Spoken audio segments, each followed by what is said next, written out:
আসসালামু আলাইকুম। আশা করি আপনারা সকলে ভালো আছেন।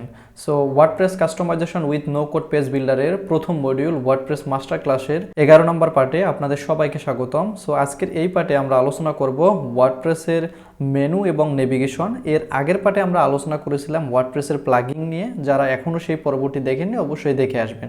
সো আজকে আমরা দেখব আসলে ওয়ার্ডপ্রেসের মেনু কিভাবে কাজ করে, আমরা কিভাবে ড্যাশবোর্ড থেকে মেনু তৈরি করতে পারি সেই বিষয়টা আমরা দেখব। কিভাবে একটা কমপ্লিটলি মেনু তৈরি করা যায়, কিভাবে আমরা সেই মেনুর ভিতরে পেজ অ্যাড করতে পারি, পোস্ট অ্যাড করতে পারি এবং কাস্টম লিঙ্ক অ্যাড করতে পারি, সেটা আমরা দেখব। কিভাবে আমরা অর্গানাইজভাবে একটা ড্রপ ডাউন মেনু তৈরি করতে পারি, সেই বিষয়গুলো দেখব।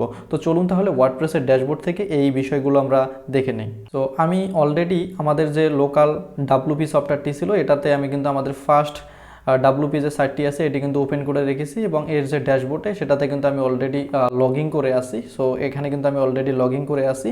সো এর আগে কিন্তু আমরা আসলে ওয়ার্ডপ্রেসের যে প্লাগিংগুলো আছে সেগুলো নিয়ে আলোচনা করেছিলাম। সো আজকে আমরা আসলে মেনুর বিষয়টা নিয়ে আলোচনা করব। সো মেনুর জন্য আমাদের সর্বপ্রথম আসতে হবে অ্যাপিয়ারেন্সে। সো এই অ্যাপিয়ারেন্সে যখন আপনারা ক্লিক করবেন এখানে যে থিমগুলো আছে সেই থিমগুলো আপনারা দেখতে পারবেন। মেনু নামে একটা অপশন আছে, এই মেনুসে ক্লিক করবেন। মেনুসে ক্লিক করার পরে যেহেতু আমরা এখন পর্যন্ত কোনো মেনু তৈরি করিনি তাই এখানে সবকিছু ফাঁকা দেখাচ্ছে। তো সর্বপ্রথম মেনু তৈরি করার জন্য এখানে আমাদেরকে একটা নাম দিতে হবে। সো এখানে মেনুর যে নামটা সেটা আমাদেরকে দিতে হবে। সো আমি আপাতত দিতে পারি যে main menu, MAIN, main menu.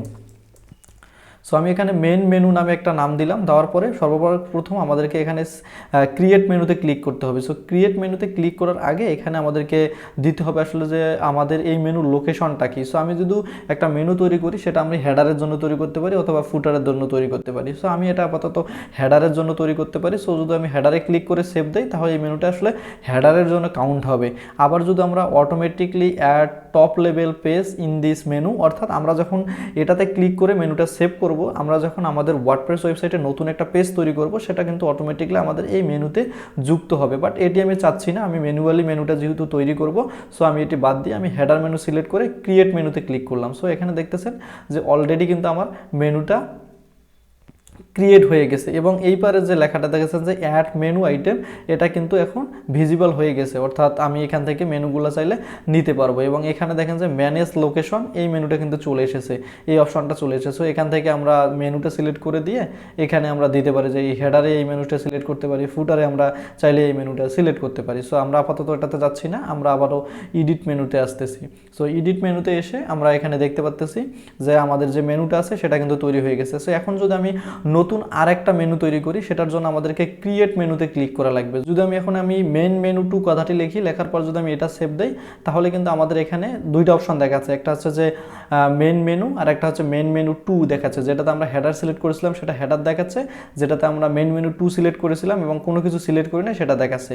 So এখান থেকে আপনারা চাইলে মাল্টিপল মেনু তৈরি করতে পারবেন। সো এখন আমরা মেন মেনুটা সিলেক্ট করে এখানে সিলেক্টে ক্লিক দেবো। সো আমাদের কিন্তু এখানে মেন মেনুটাই চলে এসেছে। এখন আমরা দেখব কিভাবে আসলে আমরা মেনুর ভিতরে পেজ অ্যাড করতে পারি বা পোস্ট অ্যাড করতে পারি বা ক্যাটাগরি অ্যাড করতে পারি বা কাস্টম লিঙ্ক যে বিষয়গুলো কথা বলেছিলাম সেগুলো অ্যাড করতে পারি। সো ফার্স্ট অফ অল এখানে এগুলো যদি এরকম করে থাকে আপনারা এটাতে ক্লিক দিলে এগুলো চলে আসবে। সো এখানে দেখেন মোস্ট রিসেন্ট, আমরা এর আগে আমাদের এই ওয়েবসাইটে একটা পেজেই তৈরি করেছিলাম, এর জন্য একটা পেজ দেখাচ্ছে, বাট বাকি যে পেজগুলো আছে এগুলো কিন্তু ড্রাফটে আছে, এর জন্য দেখাচ্ছে না। সো প্রথমত আমরা এখানে মোস্ট রিসেন্ট যে পেজগুলো তৈরি করবেন আপনারা এখান থেকে চাইলে ধরাই দিতে পারবেন অথবা ভিউ ওয়ালে ক্লিক করলে যে ওয়াল পেজ আছে সেগুলো দিতে পারবেন। আবার যদি সার্চে ক্লিক করেন তাহলে যদি আপনার ওয়েবসাইটে অনেকগুলো পেজ থাকে সেগুলো যদি আপনি সার্চ দেন তাহলে এখানে কিন্তু পেয়ে যাবেন। সো আমি আপাতত ভিউ ওয়ালে ক্লিক করে আমাদের যে হোম পেজটি আমরা তৈরি করেছিলাম সেটি অ্যাড করেছি এবং অ্যাড মেনুতে ক্লিক করলাম, এটি অ্যাড হয়ে গেছে।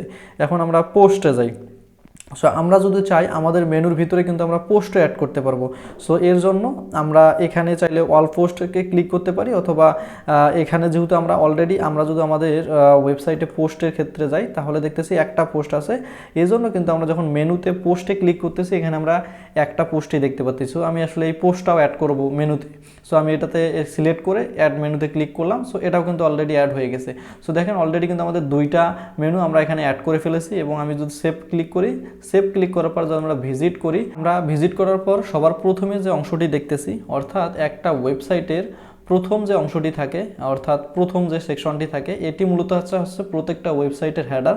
সো আমরা এর পরের ভিডিওগুলো আমি আপনাদেরকে আসলে ওয়েবসাইটের বেসিক লেআউট সিস্টেমটি বুঝাবো। সো আপাতত আপনারা এখানে আমি যে হেডার বা মেনু সিস্টেমটি বুঝাচ্ছি এটুকু বুঝলেই আপাতত হবে। সো প্রথম যে অংশটি থাকছে এটিকে মূলত আমরা হেডার বলি। সো এটাকে এখানে হেডারে দেখেন এখানে আমাদের হোম চলে এসেছে এবং এখানে আমরা যে পোস্টটা করেছিলাম সেই পোস্টটা কিন্তু মেনুতে চলে এসেছে। এখন যদি আমরা এই পোস্টটাতে ক্লিক দেই তাহলে কিন্তু এই পোস্টে আমাদেরকে নিয়ে যাবে এবং হোমে যদি ক্লিক করি তাহলে আমাদের হোম পেজে নিয়ে আসবে।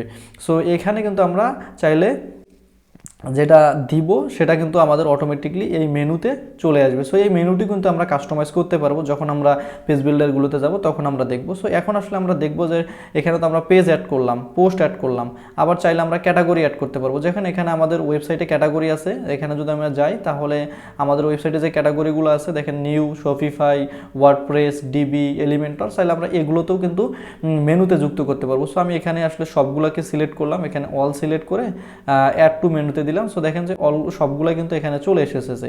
সো এখন যদি আমি এখানে সেভ করি, সেভ করার পর আমাদের ওয়েবসাইটটা যদি রিলোড দেয় তাহলে দেখবো যে সবগুলা মেনু কিন্তু এখানে চলে এসেছে। দেখেন এখানে হোম দেখাচ্ছে, নিউ দেখাচ্ছে, শপিফাই দেখাচ্ছে, তারপর ওয়ার্ডপ্রেস, ডিবি, এলিমেন্টর সবগুলো দেখাচ্ছে, যেহেতু এই মেনুতে আমাদের যে যে জিনিসগুলো আছে সবগুলো এখানে দেখাচ্ছে। সো এখন আমরা দেখবো আসলে আমরা কিভাবে একটা কাস্টম লিঙ্ক যুক্ত করতে পারি মেনুতে। অনেক সময় আমাদের প্রয়োজন হয় যখন আমরা ফুল ওয়েবসাইট ডেভেলপমেন্ট করব তখন এই জিনিসটা আমাদের জন্য খুব গুরুত্বপূর্ণ সহকারে কাজে লাগবে। সো এটি আমরা এখন দেখবো যে আসলে কাস্টম লিঙ্ক কীভাবে যুক্ত করতে পারি। সো কাস্টম লিঙ্ক যুক্ত করার জন্য আমাদের ইউআরএল দিতে হবে। যেহেতু এখন আমাদের কাছে কোনো ইউআরএল নেই এই জন্য আমরা সবসময় হ্যাশ যুক্ত করে দিব। হ্যাশ যুক্ত করার পর এখানে আমরা লিঙ্কটা টেক্সট দিয়ে দিতে পারি, যেমন আমি দিতে পারি কন্ট্যাক্ট, এখানে আমি কন্ট্যাক্ট দিলাম। সো এখন কি হলো, এখানে আমরা যে অ্যাড টুতে মেনুতে ক্লিক করি তাহলে এখানে কন্ট্যাক্ট যে মেনুটি এটা কাস্টম লিঙ্ক আকারে চলে এসেছে। এবং এই সাইডে আপনারা লক্ষ্য করে দেখবেন যে এখানে যেগুলা কাস্টম লিঙ্ক এখানে কাস্টম লিঙ্ক দেখাচ্ছে, যেগুলা ক্যাটাগরি সেগুলা ক্যাটাগরি দেখাচ্ছে, যেগুলো পোস্ট সেগুলো পোস্ট দেখাচ্ছে, আর যেগুলো পেজ সেগুলো তো পেজ আকারেই থাকবে। তো এখন আমি চাচ্ছি যে আসলে আমার এই মেনুতে আমি আসলে এই যে ব্লগ পোস্ট আছে এটি আমি রাখবো না। সো এটার জন্য আমাদের এখানে একটা অপশন আছে, এটাতে ক্লিক করলে এই রিমুভে ক্লিক করলে এটা অলরেডি চলে যাবে। সো এখানে রিমুভ হয়ে গেছে। এখন যদি আমি সেভ দিয়ে আমাদের ওয়েবসাইটটা আরেকবার রিলোড দেই তাহলে দেখেন এখান থেকে আমাদের যে পোস্টটি ছিল সেটি কিন্তু চলে গেছে, অর্থাৎ মেনু থেকে সেই পোস্টটি চলে গেছে। সো এখন আমরা দেখবো আসলে কীভাবে আমরা একটা ড্রপ ডাউন মেনু তৈরি করতে পারি। সো ড্রপ ডাউন মেনু তৈরি করার জন্য ওয়ার্ডপ্রেসে খুব ইজি একটা অপশন আছে, সেটা হচ্ছে আমরা যেটার আন্ডারে রাখতে চাচ্ছি। লাইক আমি এখানে শপিফাইয়ের আন্ডারে বা ওয়ার্ডপ্রেসের আন্ডারে, ধরেন ওয়ার্ডপ্রেসের আন্ডারে আমি ডিবি রাখবো। সো এইটাকে সিলেক্ট করে রাইট পাশে টান দেয় তাহলে এটা ড্রপ ডাউন মেনু হয়ে যায়। দেখেন এখানে রাইট পাশে টান দিতেছি, এটা ড্রপ ডাউন হয়ে গেল। এখন আমরা কিভাবে বুঝবো, আবার আমরা মেনুটি সেভ দিব, সেভ দেওয়ার পর ওয়েবসাইটে এসে রিলোড দিব, দেখবো যে ওয়ার্ডপ্রেসের আন্ডারে ডিবি এবং এলিমেন্টারটা চলে এসেছে, দেখতে পারতেছেন। সো খুব ইজিলি কিন্তু আমরা ওয়ার্ডপ্রেসে ড্রপ ডাউন মেনু তৈরি করতে পারি। সো এখন একটা বিষয় হচ্ছে যে আমরা চাচ্ছি যে হোম আছে, নিউ আছে, শপিফাই আছে।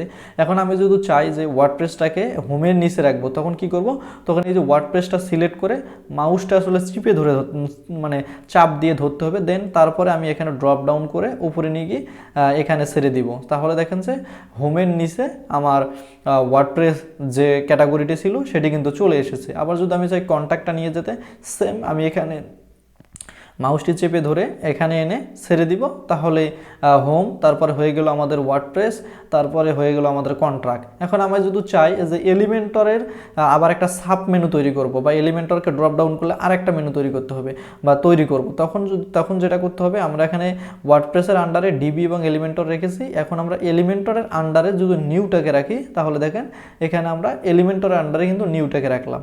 এখন যদি আমি সেভ দেই, এখন যদি আমরা লাইভ ওয়েবসাইটটাকে রিলোড দেই তাহলে আমরা দেখতে পাচ্ছি যে হোমের পরে আমাদের ওয়ার্ডপ্রেসটা চলে এসেছে এবং ওয়ার্ডপ্রেসে হভার করলে ডিবি দেখাচ্ছে, এবং যখন আমরা এলিমেন্টরকে হভার করতেছি তখন কিন্তু আমাদের নিউ দেখাচ্ছে এবং এখানে কিন্তু কন্ট্যাক্টটা চলে এসেছে। সো এভাবে আপনারা খুব ইজিলি এপিআরএস থেকে থিমের ভিতরে এসে এখান থেকে মেনুগুলো তৈরি করতে পারবেন। সো মেনুগুলো তৈরি করার সময় আপনি আসলে যে পেজগুলো তৈরি করছেন সেই পেজগুলোতে ভিউ অলে ক্লিক করলে দেখতে পারবেন।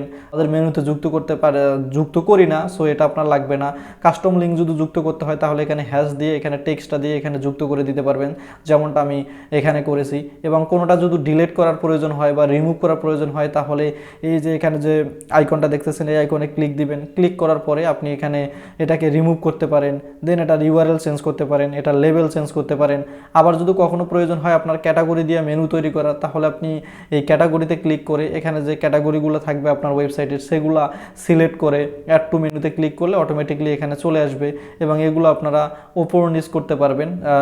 যেমন আমি যদি হোমটাকে নিচে আনি তাহলে টেনে এনে ছেড়ে দেবো, আবার যদি আমি হোমটাকে উপরে নিয়ে যাই তাহলে উপরে নিয়ে ছেড়ে দেবো, আবার যদি শপিফাইটাকে আমি হোমের নিচে দেই তাহলে আমি টেনে ধরে উপরে নিয়ে ছেড়ে দেবো। তাহলে কিন্তু আমি খুব ইজিলি এখান থেকে মেনুটা অর্গানাইজ করতে পারতেছি এবং আমার মন যেভাবে চাচ্ছে আমি সেভাবে কিন্তু সাজাতে পারতেছি। সো এভাবেই আসলে আপনারা ওয়ার্ডপ্রেসের মেনু খুব সহজেই তৈরি করে নিতে পারবেন। সো এখানে যেহেতু আমরা বেসিক জিনিসগুলো আলোচনা করতেছি, সো আপনারা এগুলো দেখেন, এগুলো প্র্যাকটিস করেন। যখন আমরা পূর্ণাঙ্গ একটা ওয়েবসাইট বানাবো তখন কিন্তু আমাদের এই একটা পূর্ণাঙ্গ একটা মেনু বানাইতে হবে, দেন সেই মেনুটা কোনো একটা পেজ বিল্ডার দিয়ে কাস্টমাইজ করতে হবে, তখন কিন্তু এই জিনিসগুলো আমাদের খুব প্রয়োজন হবে। সো আজকের ভিডিওটি এ পর্যন্ত, ইনশাআল্লাহ দেখা হচ্ছে নেক্সট ভিডিওতে। যদি ভিডিওটি ভালো লেগে থাকে তাহলে অবশ্যই ভিডিওটিতে লাইক দেবেন এবং আমাদের চ্যানেলটি সাবস্ক্রাইব করে আমাদের সঙ্গে থাকবেন।